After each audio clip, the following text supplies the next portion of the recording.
Some wrestlers are good. Some wrestlers are bad. Some wrestlers have heel turns. Some wrestlers have face turns. This isn't a riddle. This is just the intro. Here's an example of a good heel turn. Oh my God! Let's get into it. And this is Top 10 worst WWE heel turns of all time. Let's go. the bad heel turn. I got your little girlfriend's contract right here. Why did he start eating this?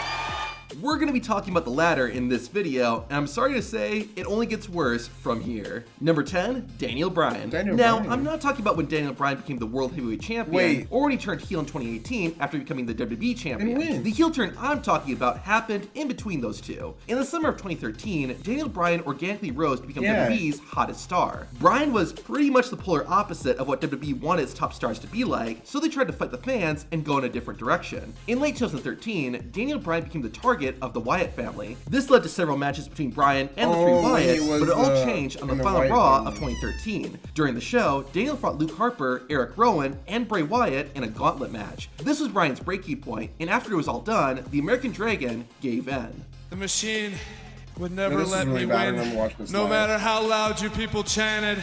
With that, Daniel Bryan turned heel and became part of the Wyatt family. It didn't really make sense. I think WWE was hoping this would kill Bryan's momentum, but it didn't work. 2 weeks after Daniel Bryan joined, he turned on the Wyatts and became a face, or good guy again. The biggest problem with this heel turn is that it happened at the absolute worst time. Daniel Bryan's popularity was on the rise, and rather than go along with it, WWE tried to fight it. Now, I do give WWE credit for course correcting pretty quickly, and this heel turn didn't hurt Bryan's popularity or his eventual win at WrestleMania 30. However, things only get worse from here. Number 9, Los Matadores. Remember Los Matadores? They were one of the many incarnations of Primo and Epico. I won't say the tag team was phenomenal, but it was memorable. The gimmick of two masked Spanish bullfighters was colorful, and they even had a mascot, El Torito. In fact, had Los Matadores not been formed, we may have never gotten WLC. While fans remember all that, most don't remember that the group did turn heel. In September 2015, Los Matadores lost a match to the Dudley Boys due to a miscommunication involving El Torito. Afterward,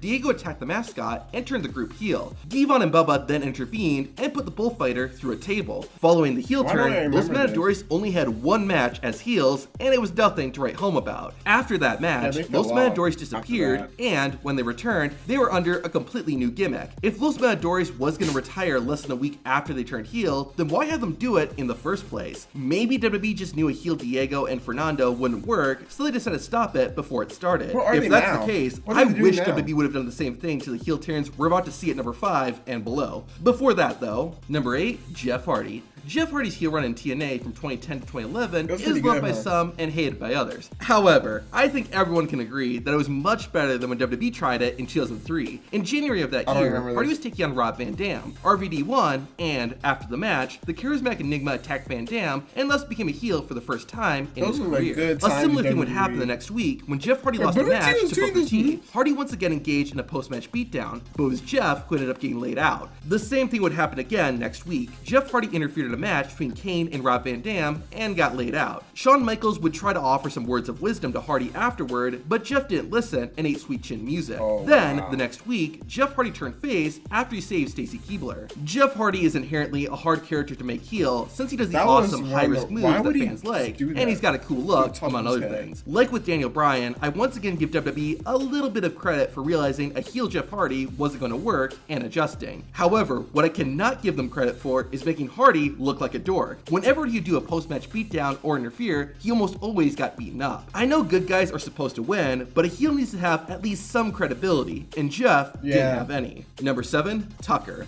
While Heavy Machinery wasn't one of the all-time great tag teams, it was by no means bad. The team had some entertaining moments and a number of solid matches. However, it was clear that WWE prioritized Otis over Tucker, and that was made crystal clear with Tucker's heel turn. In 2020, Otis won the Money in the Bank briefcase. However, due to several months worth of storytelling, Otis had to defend the briefcase against The Miz. During that match, Tucker attacked Otis and thus turned him heel. We were supposed to be a team, but I was the workhorse. I carried the load. Now, the reason behind Tucker's heel turn wasn't bad, but the problem was WWE did nothing with it. Otis and Tucker never even had a match against each other. 8 days after Tucker's heel turn. It's kind of what they're doing with Giovanni Vinci right now.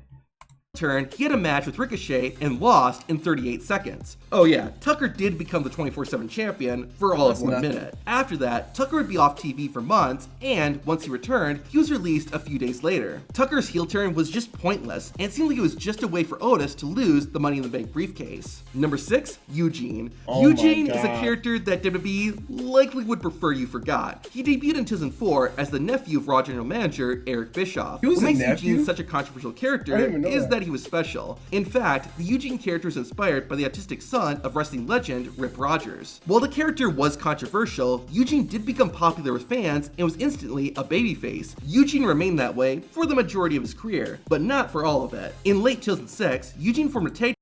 I want them to do another version of this year. Team with Jim Duggan, and they even challenged for the World Tag Team Championship. Maybe on Netflix. The group was unsuccessful in their attempts, causing Eugene to snap. After losing a match, Eugene attacked his tag team partner and turned heel. Don't laugh. Kind of makes sense though. I am special. The Eugene character could never work as a bad guy, and the whole heel turn just felt like it was done for shock value. It was going to be a challenge to get fans to hate a character who is supposed to have special needs, and WWE barely tried. Within a month, WWE dropped it, and Eugene went back to being a good guy again. Alright, now we're getting into the really bad stuff. Brace yourselves. Number 5, Nikki ASH. In June 2021, Nikki Cross debuted a new character, Nikki ASH, almost a superhero. Naturally, Nikki was a good guy, or girl, and the gimmick was pretty good too. It was a lot more flashy and colorful than most women on the roster. Plus, it led to Nikki winning Money in the Bank and then cashing in to become Raw Women's Champion. After that, Nikki ASH teamed up with Rhea Ripley, and the two became the Women's Tag Team Champions. As a face, Nikki ASH was alright. That was until she turned heel. In January 2022, Nikki attacked Ripley and became a villain. It was similar to when the Hurricane turned. Rhea Ripley won the tag team titles? Really? She won the tag team titles with Nikki Cross. What the heck? And Nikki Cross won the World Championship. As Nikki ASH as a hero. She was a superhero. Imagine she wins it again. No, I don't think they're gonna do. They're not gonna do anything with.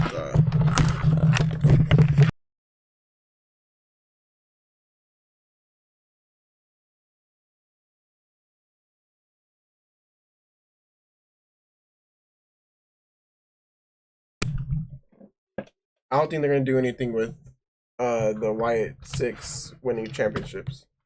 Yeah, no. They're just a good gimmick. Yeah, I didn't know she won the title with Rhea Ripley though. That's kind of crazy. Crazy. She really won the world tag team titles with, and a world title. I didn't know she also won a world title too.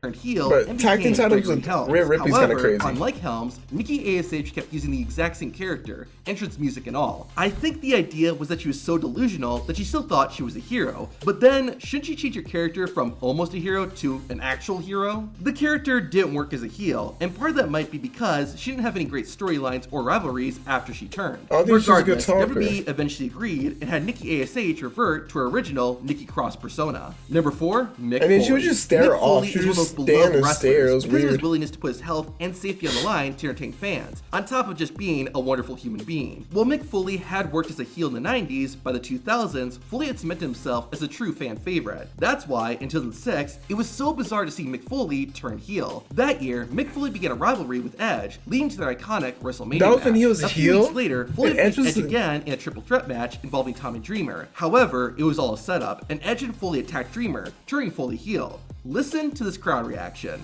Smart to stay outside and Foley from behind. What? Did you hear it? What? No? Well, that's exactly the point. At this stage in Mick Foley's career, nobody wanted to boo him. The man had given up his health to give fans the best matches possible. Yeah, you can't make Mick Foley a heel. Now, the reason behind the heel turn in storyline was that Mick Foley was impressed by Edge, so he decided to join him. The heel turn didn't last super long though, with Foley turning face again during his rivalry with Ric Flair later in the year. Another reason this heel turn was so bad is that by 2006, Mick Foley had been making sporadic appearances in WWE. It was like when WWE made Dusty Rhodes heel in 2011, or Shawn Michaels in 2013. Foley, that both pissed me Rhodes off. and Michaels, When was Shawn a respected Michaels and beloved legend at this super point kicked that nobody Daniel Bryan. wanted to hate. Number 3, Stone Cold Steve Austin. Now I know that a lot of people say this is the worst heel turn, but let me explain. WrestleMania 17 is considered by many to be WWE's best event ever. Yeah. Part of that reason is because the two biggest stars of the Attitude Era faced off in the main Chris event, Benoit The Rock versus and Kurt Stone Cold Angle. Steve Austin. Rock was the WWE champion and Austin was the challenger. The two fought in a no disqualification match, but partway through, Austin's arch nemesis, Vince McMahon, came out. McMahon then helped Austin win the match, and afterward, the two celebrated and had a beer. This turned Stone Cold Steve Austin, the most popular wrestler on the roster, into a heel. While it was shocking, it didn't make any sense. These two had spent years making each other's life a living hell, and all of a sudden they were cool with each other? Also, soon after aligning himself with McMahon, Stone Cold joined forces with Triple H too. You know, the man who hired Rikishi to hit Austin with a car. The biggest problem though was that fans couldn't stop cheering Austin. He was just that popular. The heel turn felt like a swerve so the show could end with a swerve. But the numbers show it was the wrong move. After WrestleMania 17, WWE's TV viewership dropped, and so did their pay-per-view buys. The other big issue was that there wasn't really another main event face that could fill Stone Cold's void. The Rock was gone after WrestleMania to film a movie, and while there were still top-level face wrestlers, they weren't near the level that Austin was at. Now, the reason I don't have this heel turn at number 1 is because afterward, Stone Cold did have some pretty funny moments, especially involving Kurt Angle, so it's hard to say it's the absolute worst. Plus, Stone Cold did eventually turn face again and had another WrestleMania Classic with The Rock in 2003, thankfully without any BS swerves. Number 2, Michael Cole. Involving WWE commentators in storylines is often a difficult thing to do.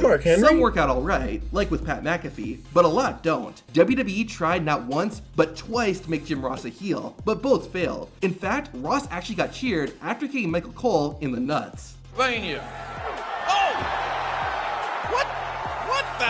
he Speaking fall of like Michael that? Cole, while heel Jim Ross was bad, heel Michael Cole was much worse. JR didn't stay a heel for too long, but Michael Cole was a heel for over 2 years, and the only reason he stopped was because of Jerry Lawler's real-life on-air heart attack. Now, what about Michael Cole made him such a lousy heel? I didn't like this, unlike heel commentators like Jesse Ventura and Bobby Heenan, who were entertaining, Michael Cole was just obnoxious and annoying. Yeah. The reason we put 6 divas in this matchup is because what we can't make up for in quality, we make up for in quantity, or something like that. Cole was also the main commentator That's for crazy. being the play-by-play guy, so fans heard his voice more than anyone else on the show. Now, there's an argument that Michael Cole was said actually the the women's best wrestlers heel, are not good. Oh my so many people legitimately upset. The only problem was, as a sounded like Jerry commentator, Lawler Michael right there. Cole couldn't get beaten up. Sure, he did get in the ring from time to time, but those were exceptions. Unlike everyone else on this list, there was never any payoff to Cole's heel antics, and that's why he's so high up. However, what could be worse than heel Michael Cole? Well, and the number 1 worst heel turn in WWE is No way. Dean Ambrose. After breaking up 4 years earlier, Dean Ambrose, Seth Rollins, and Roman Reigns reunited the Shield. However, about 2 months into it, Roman was forced to take time off after his real-life leukemia had returned. The same night this announcement was made, Dean and Seth won the Raw I remember Tag Team that shit was Championship. crazy. Immediately though, Ambrose attacked Yeah, I Rollins didn't know. and turned Why did heel. that happen? Now this moment was actually really well done. Fans had just seen Dean, Roman, and Seth embrace on stage. And then he had to say something he didn't want to say Ambrose win the tag titles about Roman. even more. Then, when everyone is feeling good, Dean Ambrose ruins it like a true heel. However, things quickly went downhill.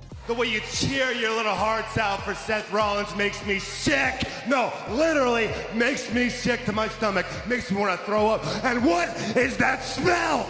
Ambrose's heel character became really hokey, with him saying he had to vaccinate himself from Rollins' illness. He would even come out to the ring wearing a gas mask at one point. He This didn't like mid-90s this. WWE villain did not fit at all with the more serious and darker character that Dean Ambrose had built. What made this even worse is that this heel turn could have and should have been really good, considering what Seth Rollins had done to Dean Ambrose 4 years earlier. While Dean did win the Intercontinental Championship, he only held the title for about a month before losing it. He also lost clean to Seth Rollins right after bragging that Seth had never beaten him clean, ruining Ambrose's credibility. This heel turn was so bad and so poorly handled that it was the reason Dean Ambrose left WWE and ended up joining their competitor, AEW. On top of that, I want John Moxley back in after Dean's WWE. heel turn, he reunited with Rollins and Roman Reigns to reform the Shield. The whole reason Ambrose turned heel in the first place was because he said the Shield made him weak. Not only did this contradict Dean Ambrose's actions, it made his heel turn entirely pointless. Ambrose himself was rightly upset about this, and there's actual video of him getting angry. To hear what Dean told WWE, watch this video. We already know. We keep up. Alright, later guys.